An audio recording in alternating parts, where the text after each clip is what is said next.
দেবী সবকিছু বুঝতে পারতেন। ওই 14 বছর বনবাসে গিয়ে 14 বছর লক্ষণ কোনো কিছু সেবা করেনি। অন্তর্যামী ভগবান রামচন্দ্র প্রত্যেক দিন ফল দিয়েছে আর বলছে, লক্ষণ ফল ধরো, লক্ষণ ফল ধরো, লক্ষণ ফল ধরো। লক্ষণ কিন্তু সেই ফল ধরেই বসে আছে। গোদা বাংলায় অনেক ডাক পুরুষে কথা আছে, অনেক মা বলবে, তো লক্ষণের ফল ধরে দাঁড়িয়ে আছিস। তো লক্ষণ সত্যি ফল সেবা করেনি, ফল ধরেই দাঁড়িয়েছিল। কারণ অন্তর্যামী ভগবান রামচন্দ্র লক্ষণকে ফল খাওয়ার আদেশ দেয়নি, তাই দাদার আদেশ অমান্য করতে না পেরে লক্ষণ ফল ধরেই গেছে। একদিন লক্ষণ রামচন্দ্রের কাছে কাঁদছে। অন্তর্যামী ভগবান শ্রী রামচন্দ্র বলছে, লক্ষণ লক্ষণ তুই কাঁদছিস কেন ভাই? বলছে, দাদা আমি কাঁদছি কেন জানো? আমি 14 বছর কোনো কিছু খাইনি, আমার যে বড় ক্ষুধা লেগেছে দাদা। যা তাই বললে হয়? তোকে তো আমি প্রত্যেক দিন একটি করে ফল দিয়েছি, তুই তো সেই ফল সেবা করেছিস।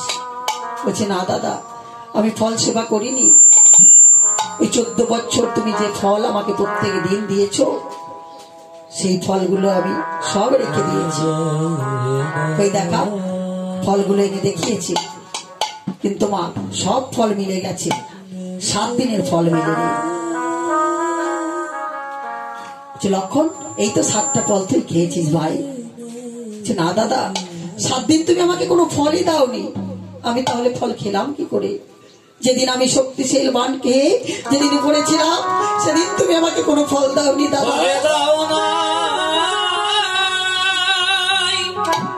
আর দাদা যেদিন আমাদের পিতা দশরথ মারা যায় সেদিন তুমি আমাকে কোনো ফল দাওনি দাদা।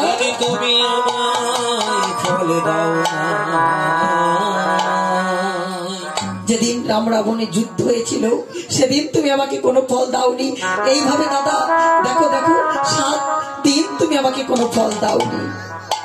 তাই দাদা গো আমি উপবাসে আছি 14 বছর ধরে। ও ভাই তুই সত্যি উপবাসে আছিস? আজ প্রমাণ পেলাম তুই আমায় বড় ভালোবাসিস না। বলছে, দাদা গো শুধু তাই নয়, আমি 14 বছর কোনো নারী বদন দর্শন করিনি। লক্ষণ এটা আমি বিশ্বাস করলাম না, তুই 14 বছর কোন নারী বদন দর্শন করিসনি, কিন্তু এই যে তোর সঙ্গে তোর বৌদি সীতা সে তো ছিল, তার বদন তো দর্শন করেছিস। না দাদা আমি তার বদন দর্শন করিনি, কারণ সে যে আমার মা, আমি যে তাকে মায়ের মতো শ্রদ্ধা করি।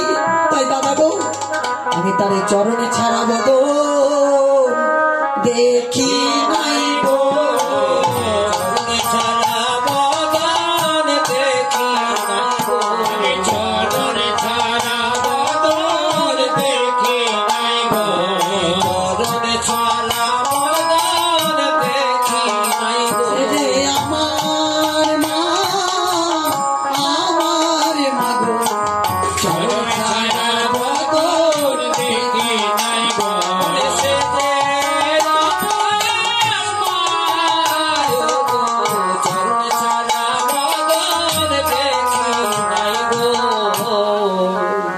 দাদা আমি তার চরণ ছাড়া বদন দর্শন করিনি।